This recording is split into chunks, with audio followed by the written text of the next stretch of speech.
Welcome to news 9 today. Rajya Sabha ఎన్నికల్లో కాంగ్రెస్ అభ్యర్థి Meenakshi Natarajan nomination తిరస్కరణపై Telangana Congress తీవ్ర అభ్యంతరం వ్యక్తం చేసింది. ఈ వ్యవహారంలో బీజేపీ కేంద్ర ప్రభుత్వం ప్రధాని కార్యాలయం పాత్ర ఉంది అని టీపీసీసీ అధ్యక్షుడు మహేష్ కుమార్ గౌడ్ ఆరోపించారు. ఇక మీనాక్షి నటరాజన్ పై ఎలాంటి కేసు లేకపోయినా రాజకీయ కుట్రతో నామినేషన్ ను తిరస్కరించారు అని విమర్శించారు. గాంధీ భవన్ లో మీడియాతో మాట్లాడిన ఆయన మరిన్ని వివరాలు వెల్లడించారు. ఆరోగ్యకరంగా భవిష్యత్తును మరింత విస్తృతం చేసే కృత్రిమ మేధస్సు వినియోగంపై దేశంలోనే అతిపెద్ద అంతర్జాతీయ వైద్య సదస్సు AI in health care 2.0 Hyderabad లోని యశోద హాస్పిటల్ హైటెక్ సిటీలో ఘనంగా ప్రారంభమైంది. తెలంగాణ ఐటీ పరిశ్రమల శాఖ మంత్రి దుద్దిళ్ల శ్రీధర్ బాబు ఈ 2 రోజుల సదస్సును ప్రారంభించారు. ప్రపంచ వ్యాప్తంగా 2000 మందికి పైగా వైద్యులు, ఆరోగ్య సంస్కరణ నిపుణులు, ఏఐ సాంకేతికత నిపుణులు పాల్గొంటున్న ఈ సదస్సులో ఆరోగ్య రంగంలో కృత్రిమ మేధస్సు పాత్ర, నూతన ఆవిష్కరణలు, భవిష్యత్ అవకాశాలపై విస్తృతంగా చర్చలు జరుగుతున్నట్టుగా వెల్లడించారు. ఖమ్మంలో 12 ఏళ్ల బాలికపై జరిగిన అత్యాచార యత్న ఘటనలో తీవ్రంగా గాయపడిన నిమ్స్ ఆసుపత్రిలో చికిత్స పొందుతున్న బాధితురాలిని తెలంగాణ రక్షణ సేన అధ్యక్షురాలు కల్వకుంట్ల కవిత పరామర్శించారు. చిన్నారి ఆరోగ్య పరిస్థితిపై వైద్యులను అడిగి తెలుసుకున్నారు. ఇక ఆమె బాధిత కుటుంబాన్ని కూడా ఓదార్చి ధైర్యం నింపారు.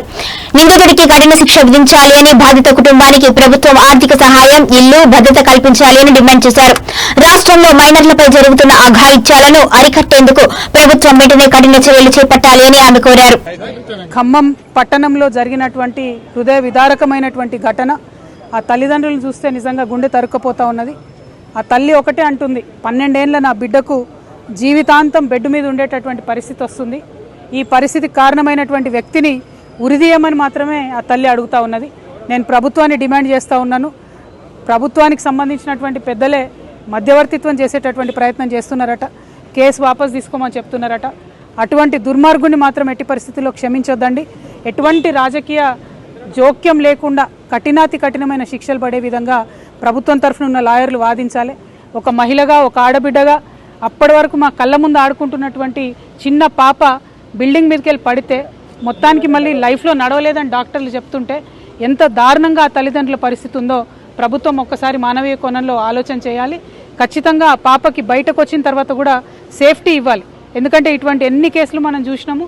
డెఫినెట్గా తర్వాత విడుదల వచ్చి కూడా మరి విక్టిమ్స్ మీద దాడి చేస్తున్నటువంటి సంఘటనలు చూస్తున్నాం. ఆ పాపకి, కుటుంబానికి భద్రత ఇవ్వాలి. ఖచ్చితంగా ఆ పాపకి మీరు ఒక్కసారి డిపాజిట్ చేస్తారా డబ్బులు, లేకపోతే నెలకు ఏదైనా స్పెషల్ పెన్షన్ కింద నెలకు ఒక 50,000 రూపీస్ ఆ అమ్మాయికి పెన్షన్ వచ్చేటట్టుగా ప్రభుత్వం ప్రయత్నం చేయాలి. లేకపోతే మొత్తం ఆ ఇద్దరు కూడా తల్లిదండ్రి కూలీ చేసుకునే వాళ్ళే ఉన్నారు. ఇంకొక 2 పిల్లలు ఉన్నారు. వాళ్ళకు ఈ పాపను చూసుకునేటటువంటి ఆర్థిక స్తోమత వాళ్ళకు లేదు. ఆ పాప వాళ్లకు తల్లిదండ్రులకు ఇల్లు కూడా సరిగ్గా లేదు. కాబట్టి ప్రభుత్వం తక్షణమే ఇల్లు మంజూరు చేయాలి. అదేవిధంగా పెన్షన్, స్పెషల్ పెన్షన్ ఆ పాపకి ఇవ్వాలి. ఎందుకంటే ఆ పాపను చిన్న పసిబిడ్డను చూసుకున్నట్టు మంచంలో పెట్టే చూసుకునే పరిస్థితి ఉంటుంది. కాబట్టి ప్రభుత్వం మానవీయ కోణంలో ఆలోచించి మద్దతు ఇవ్వాలని చెప్పి నేను డిమాండ్ చేస్తున్నాను. ముఖ్యమంత్రి గారిని ప్రత్యేకంగా విజ్ఞప్తి చేస్తున్నా. మీరే హోమ్ మినిస్టర్గా ఉన్నారు. రోజుకు 5 మంది ఆడపిల్లల మీద, చిన్న పిల్లల మీద, మైనర్స్ మీద ఇటువంటి అఘాయిత్యాలు జరుగుతున్నాయి. పోక్సో కేసులు అవుతూ ఉన్నాయి. కఠినమైన చర్యలు తీసుకోండి దయచేసి. రాజకీయ జోక్యం లేకుండా ఈ పోక్సో కేసుల మీద ప్రత్యేకంగా ముఖ్యమంత్రి గారు రివ్యూ చేసి మహిళా లోకానికి అంతటి కూడా భరోసా ఇవ్వాలని చెప్పి డిమాండ్ చేస్తున్నాను. Thank you. జై తెలంగాణ, జై తెలంగాణ. హైదరాబాద్ లో తాగునీటి సమస్యపై మాజీ మంత్రి ఎమ్మెల్యే తలసాని శ్రీనివాస్ యాదవ్ కాంగ్రెస్ ప్రభుత్వంపై తీవ్ర విమర్శలు గుప్పించారు. అమీర్పేట్ డివిజన్ లోని పలు ప్రాంతాల్లో పర్యటించిన ఆయన గత 10 ఏళ్ల బీఆర్ఎస్ పాలనలో ఎప్పుడూ తాగునీటి ఇబ్బందులు రాలేదు అని అన్నారు. నెలన్నర రోజులుగా ప్రజలు నీటి కోసం తీవ్ర ఇబ్బందులు పడుతున్నారు అని ఆరోపించారు. నల్లాలకు నీరు లేకపోవడం వలన ట్యాంకుల ద్వారా ఎలా సరఫరా చేస్తున్నారు అని ప్రశ్నించారు తలసాని. హైదరాబాద్ ప్రజలకు తాగునీరు అందించకపోతే ప్రభుత్వం తన అసమర్థతను అంగీకరించాలి అని డిమాండ్ చేశారు. రాజన్న సిరిసిల్ల జిల్లా వేములవాడ నియోజకవర్గంలో నిర్వహించిన బీఆర్ఎస్ డిజిటల్ సభ్యత్వ నమోదు కార్యక్రమంలో party working president KTR Congress ప్రభుత్వంపై తీవ్ర విమర్శలు గుప్పించారు. కేసీఆర్ ఎన్నో ప్రతికూల పరిస్థితుల్లో పార్టీని స్థాపించి తెలంగాణ సాధించారు అని గుర్తు చేసిన ఆయన ప్రస్తుతం ప్రజలు కాంగ్రెస్ పాలనపై తీవ్ర అసంతృప్తితో ఉన్నారు అని అన్నారు. ఇక ఎన్నికల హామీల అమల్లో ప్రభుత్వం పూర్తిగా విఫలమైంది అని ఆరోపించిన కేటీఆర్ దొంగ ఓట్లు, డూప్లికేట్ ఓట్లను గుర్తించి తొలగించాలి అని కార్యకర్తలకు పిలుపునిచ్చారు. రాబోయే ఎన్నికల్లో బీఆర్ఎస్ విజయాన్ని ఎవరూ అడ్డుకోలేరు అని, మరో 2.5 ఏళ్లలో మళ్లీ గులాబీ జెండా ఎగరటం ఖాయము అని ధీమా వ్యక్తం చేశారు కేటీఆర్. హెల్త్ కేర్ ఇన్నోవేషన్ కు హైదరాబాద్ ను ప్రపంచ స్థాయి కేంద్రంగా తీర్చిదిద్దడమే తెలంగాణ ప్రభుత్వ లక్ష్యము అని ఐటీ పరిశ్రమల శాఖ మంత్రి దుద్దిళ్ల శ్రీధర్ బాబు తెలిపారు.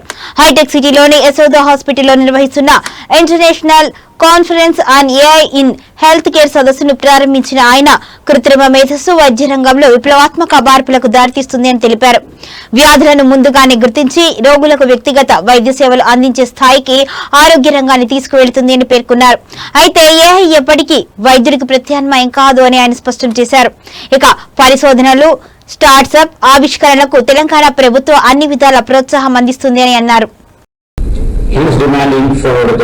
Precise medical care. What it is prescribing and what is demanding from the medicine is moving to, from the past, what it used to be, one size fits care, where science and technology driving in the future, we should be the highly targeted, as this conference theme goes, the personalized care. It is also trying to put in focus to personalized treatments, which will be designed by the doctors for the patients instantly. The time is also most important. You know, in the operating room, right now we see many hospitals like Yashoda. AI now serves an extra set of the smart eyes to map the patient before the first cut. In the clinic, it offers a way to continue to challenge the way things are done. Please continue to ask difficult and different questions. Please continue to look for better ways to diagnose, treat and care. Because every innovation in healthcare begins with someone refusing to accept, that is called disruption. Someone refusing to accept that it is how it has always been. And as a Minister of IT and Industries, on behalf of government, our message is simple. If you have an idea that can improve healthcare, if you have an innovation that can save lives, if you have a solution that can make healthcare more accessible, more affordable and more effective, I can firmly say that Telangana is with you. We want to support you. We want to work with you. And we want Telangana to be a place where healthcare innovation turns into real impact. The future of healthcare is not something we should wait. It is something we must build together. And I have no doubt that many of eminent people over here who already built or who already seeing a dream in the future are sitting in this room today. And the day చిన్న నిర్మాతలు ఎదుర్కొంటున్న సమస్యలను Telugu film chamber of commerce ఆధ్వర్యంలో ఏర్పాటైన sub committee అత్యవసరంగా పరిష్కరించాలి అని నిర్మాత నట్టి కుమార్ విజ్ఞప్తి చేశారు. తెలుగు ఫిల్మ్ ప్రొడ్యూసర్స్ కౌన్సిల్లో నిర్వహించిన సమావేశంలో చిన్న సినిమాల విడుదల, థియేటర్ల కేటాయింపు, డిజిటల్ ఛార్జీల భారం, టికెట్ ధరల అంశాలపై చర్చించనున్నారు. ఇక చిన్న సినిమాలకు తప్పనిసరిగా మధ్యాహ్నం 2:30 షో కేటాయించాలి అని, థియేటర్స్ లో పర్సెంటేజ్ సిస్టమ్ అమలు చేయాలి అని, మల్టీప్లెక్స్ లో అందుబాటు ధరల్లో టికెట్లు కల్పించాలి అని నట్టి కుమార్ కోరారు. ఈ నెల 15వ తేదీన జరగనున్న సబ్ కమిటీ సమావేశంలో ఈ అంశాలను ప్రస్తావించనున్నట్టుగా వెల్లడించారు. ప్రొడ్యూసర్ కౌన్సిల్ లో హాల్లో మొత్తం అందరం కలిపి నిర్మాతల మీటింగ్ జరిగింది. నిర్మాతల మీటింగ్ లో చిన్న పెద్ద చిన్న సినిమాలు అందరూ కలిపి వచ్చారు. ఆ మీటింగ్ లో మేము ఏదైతే మెమోరాండం ఇస్తున్నామో సబ్ కమిటీకి, ఆ సబ్ కమిటీలోని ఆశయాలన్నీ కూడా ఏకగ్రీవంగా తీర్మానం చేయడం జరిగింది. ఆ తీర్మానం చేసిన విషయాల్లో first cube, UFO, PhD executive భరించాలి ఒకటి. రెండోది మాకు మస్టర్ షో 230 షో అనేది కంపల్సరీ 5 షోలో 2.5 షో అనేది చిన్న సినిమానే ప్రదర్శించాలి. అలాగే మాకు ఈ వారం అవుతుంటే మాకు సినిమా 2 టికెట్లు ఉన్నా, 3 టికెట్లు ఉన్నా, 4 టికెట్లు ఉన్నా సినిమాని వేయకుండా మినిమం 30 టికెట్లు తిరగాలి అని చెప్పి తెలంగాణలో కొంతమంది లీజ్ ఓనర్స్, నాట్ ఓన్లీ నేను ఎగ్జిక్యూటివ్ చెప్పట్లేదు, లీజ్ ఓనర్స్ చాలా అంటే షో పడకుండా చేస్తున్నారు వాళ్ళు. దానికి మీరు చిన్న సినిమా నిర్మాత వారానికి 10 సినిమాలకి ఇబ్బంది కలుగుతుంది. ఆ ఇబ్బంది కలిగించకుండా సబ్ కమిటీ నిర్ణయం తీసుకోవాలి. ఎందుకంటే మాకు 80% పెద్ద సినిమా రిలీజ్ అయినా చిన్న సినిమా మాత్రం ఒక షో ఇవ్వాలి, బాగుంటే కంటిన్యూ ఇంకా ఎక్కువ షోలు వస్తాయి. ముందు ఒక షోతో స్టార్ట్ అయింది, అది 10 షోలు కూడా స్టార్ట్ అవ్వచ్చు. కనుక దయచేసి మేమేమడుగుతున్నాం, చిన్న సినిమా బతికించాలంటే మాకు ఒక షో కంపల్సరీ. పెద్ద సినిమా ఆడండి, మీరు పెద్ద సినిమా ఆడి మాకు ఈ చిన్న సినిమా కూడా ఇవ్వండి. అలాగే మల్టీప్లెక్స్, రేపు రాబోయే యుగం మల్టీప్లెక్స్ కాబట్టి మీరు 200 రూపాయలు చిరంజీవి గారి సినిమా పెట్టి మాకు వచ్చి 100 రూపాయలు, మా సినిమా 200 పెడితే ఎవరు చూస్తారు? అందుకే మేమేం అడుగుతున్నాం, మీరు మొత్తం ఆక్యుపేషన్ మాకు రేటు తగ్గించద్దు. మీరు ఆక్యుపేషన్ లో 20% ఆక్యుపేషన్ 100 రూపాయలు మాత్రమే పెట్టండి. అది మల్టీప్లెక్స్ లో అది జియో పాస్ చేయించండి. ఇది మేము కొత్తగా అడగట్లా. ఇందిరాగాంధీ గారు న్యాయ టికెట్లని ఆల్రెడీ ఇంతకు ముందు ఉండేది, ఇప్పుడు తమిళనాడులో ఉన్నది, దాన్ని మేము అమలు చేయమని అడుగుతున్నాం. మా చిన్న సినిమాలు బతకాలి అంటే మేము అడుగుతుంది దాన్ని. నేనే ఇది సబ్ కమిటీకి అందరూ మా నిర్మాతల తరపు నుంచి మా ప్రెసిడెంట్ గారు కానీ మేమైనా ఎవరు వెళ్ళినా కంపల్సరీ ఇది పోరాటం తీరాలి ఒకటి. అలాగే మాట్లాడితే వాళ్ళు అడుగుతుంది ఏంటంటే పెద్ద సినిమా పర్సంటేజ్ కావాలి, పెద్ద సినిమా పర్సంటేజ్ కావాలి అంటే ఇవన్నీ మీరు 20 సంవత్సరాలు పోరాడుతున్న మా నిర్మాతల తరపు నుంచి పెద్దది చిన్నది ఈ ప్రాబ్లమ్స్ అన్ని ఒకటేసారి సబ్ కమిటీలు అయిన తర్వాతనే పర్సంటేజ్ అనేది ఏ నిర్ణయం తీసుకున్న సబ్ కమిటీ ముందుకు వెళ్ళాలి. అంతే తప్ప ఎక్కడో తీర్మానం జరిగింది, అంతే తప్ప పెద్ద సినిమాలు ఏదో పర్సంటేజ్ సిస్టమ్ చేసేస్తాం, మేము ఈ తక్కువని పక్కన పెట్టేస్తాం అంటే కుదరదు. సబ్ కమిటీ చైర్మన్ గారు సురేష్ బాబు గారికి, అలాగే కేఎల్ నారాయణ గారికి, అరవింద్ గారికి, దిల్రాజ్ గారికి మేము రిక్వెస్ట్ చేస్తూ, అలాగే మా సబ్ కమిటీ వాళ్ళు కూడా ఇవన్నీ కూడా మాట్లాడాలి. ఎవరి వెళ్ళినా సబ్ కమిటీ ఎవరి వెళ్ళినా కూడా అందరూ మాట్లాడాలి, అందరూ తీర్మానం చేయించుకోవాలి. ఇది చిన్న సినిమా నిర్మాతలకి ఈసారి అవకాశం దొరకకపోతే ఇప్పుడు రాదు కాబట్టి అది చెయ్యాలని తీర్మానం చేయడం జరిగింది. అలాగే ఎక్కడా కూడా ఎగ్జిక్యూటివ్ దగ్గరికి ఒకటి లీజ్ ఓనర్ని ఓనర్గా మీ నిర్మాత పరిగణించడు. బీఫామ్ లైసెన్స్ ఉన్న ఓనర్నే ఏదైనా పరిగణిస్తాడు. మీరు లీజుకి ఇచ్చుకోవచ్చు 5 థియేటర్లు, 6 థియేటర్లు, 10 థియేటర్లు. మీరు 100 థియేటర్లు పెట్టుకుంటారంటే మోనోపల్లి అవుతుంది. అంతే తప్ప 5 థియేటర్లు మీ లీజు ఓనర్ అన్నారు. మీరు 100 థియేటర్లు పెట్టుకుంటే మోనోపల్లి అవుతుంది. అక్కడ మీరు రెంట్లు ఎంత వస్తున్నాయి, బీఫామ్ లైసెన్స్ మీరు పోరాడుతుంది ఏంటి అనేది ఒక్కసారి అందరూ కూడా అర్థం చేసుకోవాలి. ఎక్కడికి ఎవరికి వెళ్ళిపోతుంది డబ్బు, పెద్ద సినిమా అయినా చిన్న సినిమా అయినా. మీ పర్సంటేజ్ అడుగుతున్నామా ఇంకోటా కాదు విషయాలు, ఇవన్నీ కూడా అందరికీ తెలియాలి. అందుకే పెద్ద నిర్మాతలు అందరూ కూడా మేము రిక్వెస్ట్ చేస్తున్నాం, మీరందరూ కూడా మాతో పాటు సపోర్ట్ చేయండి. మీరు ఉండండి, అందరూ కలిపి నిర్మాతలు అందరూ కలిపి లీజ్ ఓనర్కి మనం అగ్రిమెంట్లు చేయొద్దు. లీజ్ ఓనర్ని ఈ సబ్ కమిటీ మీటింగ్ లో మాట్లాడించొద్దు. నిజమైన ఓనర్లు రమ్మనండి, వాళ్ళ బీఫామ్ లైసెన్స్ ఓనర్లు కూర్చొని వాళ్ళ కష్టాలు ఏదో చెప్పమనండి. ఎగ్జిక్యూటివ్ల బాధలు ఉన్నాయి, అలాగే డిస్ట్రిబ్యూటర్ల బాధలు ఉన్నాయి, అలాగే మా నిర్మాతల బాధలు కూడా ఉన్నాయి. అందరూ కలిపి సబ్ కమిటీ పరంలో తీసుకోవాలి. కానీ లీజ్ ఓనర్లు వచ్చి మాట్లాడుతుంటే ఎక్కడి నుంచి మనకు న్యాయం జరుగుతుంది, ఎలా జరుగుతుంది, ఇది ప్రతి ఒక్క నిర్మాతకు అడుగుతున్నాను. అలాగే మేము అందరం కూడా చిరంజీవి గారి దగ్గరికి నేను టైం తీసుకుంటాను, అలాగే బాలకృష్ణ గారి దగ్గర కూడా ప్రసన్న గారు నేను టైం తీసుకొని ఇద్దరి దగ్గరికి కూడా నిర్మాతలు అందరూ 30 మంది 40 మంది తీసుకొని చిన్న సినిమా బాధలు వాళ్ళ ఎగ్జిక్యూటివ్ అంతా వెళ్ళారు కాబట్టి మేము కూడా నిర్మాతలు తీసుకొని బాధలు వినమని, మా కష్టాలు వినమని, మాకెంత కష్టాలు ఉన్నాయో బాధలు ఉన్నాయో చిరంజీవి గారు బాలకృష్ణ గారు కూడా వినాలి. విని ఈ బయట మాకు న్యాయం జరగాలి.